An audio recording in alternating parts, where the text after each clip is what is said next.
Señor presidente, señorías, fíjense, yo después de escuchar las distintas intervenciones de los portavoces, hay algunas que comparto el desarrollo de las mismas, el contenido de las mismas, probablemente no el final de las mismas, porque no va en sintonía la intervención con lo que va a ser luego la votación, el sentido de la votación. Nosotros, aun a sabiendas que en algunas ocasiones el titular al día siguiente va en función de la votación y no en función de la intervención y del contenido del análisis de la propuesta, nosotros no vamos a apoyar la iniciativa, no vamos a votar a favor de la iniciativa.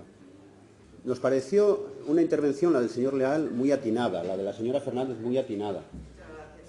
Pero realmente, fíjense que traemos una vez más al debate una reforma del Estatuto de Autonomía. Ya se han traído a lo largo de los últimos meses unas cuantas. Aquí vienen reformas del Estatuto de Autonomía por fascículos, ¿no? Y analizando lo que vienen diciendo a lo largo de en las últimas fechas, les hemos pillado con el carrito de los helados. Han trasladado una y otra vez un reproche al Gobierno del Principado de Asturias de que traslada a esta Cámara propuestas legislativas a última hora para saturar la Cámara, que no da tiempo a tramitar. Y, sin embargo, traen hoy, a falta de poco más de un mes y medio para que se disuelva la Cámara, una reforma del Estatuto de Autonomía. Ahí está. Donde lo primero que habría es que informar de cuáles son los pasos que se tienen que dar para tramitar la misma.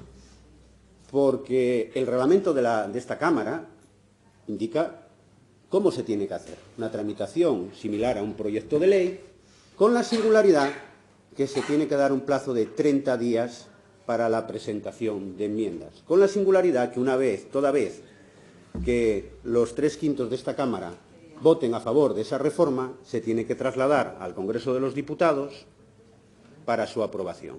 Y realmente consideran, si se quiere velar por la transparencia, por la participación en un asunto como este, comparecencias de expertos, de aquellos que consideran los grupos parlamentarios, que a falta de poco más de un mes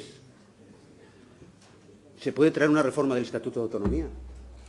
Realmente, fíjense que yo no he entrado hasta ahora en valorar si se trata de un privilegio o de una prerrogativa.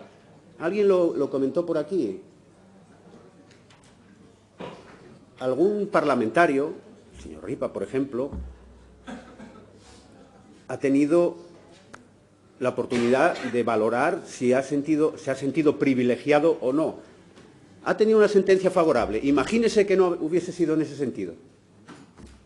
Creo que algunos podemos estar en condiciones de hacer una reflexión si es un privilegio o una prerrogativa.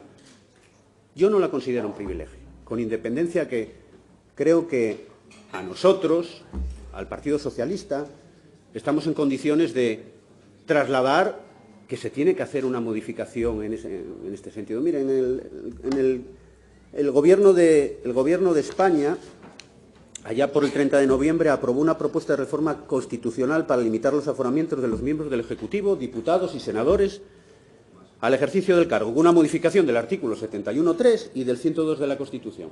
Nosotros, incluso, en lo que tiene que ver con las resoluciones congresuales en el Partido Socialista, lo tenemos claro, que hay que modificar todo lo que tiene que ver con los aforamientos.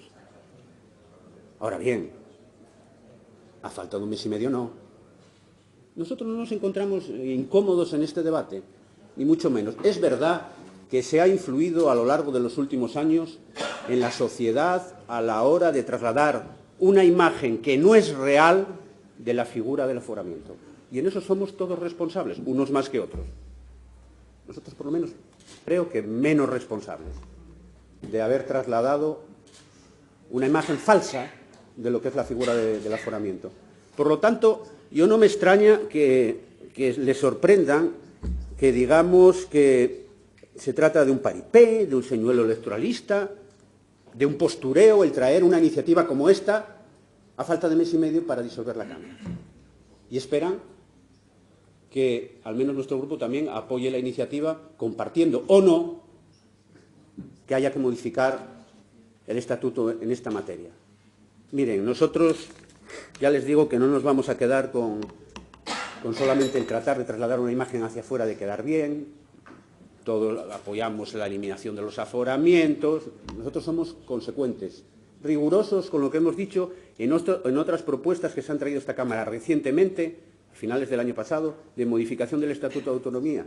Y habíamos trasladado que no daba tiempo, que una reforma del Estatuto de Autonomía se tiene que hacer de otra manera y no nos podemos quedar solamente en un titular. Porque, miren, y finalizo, cuando se realizan propuestas de este tipo, con independencia que sean razonables o no, a sabiendas de que las limitaciones temporales de que disponemos condicionan bastante la tramitación, lo único que hacemos es agrandar el sentimiento de desafección política de la ciudadanía, que se quieran apartar más de la política los ciudadanos.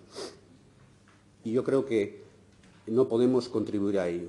Por lo tanto, esos son los argumentos, sin entrar a valorar en profundidad, porque requeriría mucho más tiempo, en un asunto tan importante como es el tema de los aforamientos desde el punto de vista jurídico. Por eso yo trasladaba que el análisis del señor Leal y la señora Fernández había sido muy riguroso desde ese punto de vista. Nosotros no vamos a contribuir a trasladar un engaño a la ciudadanía de que la Cámara, a poco más de un mes para que se disuelva, quiere tramitar un estatuto de autonomía, cuando realmente, temporalmente, no se puede hacer.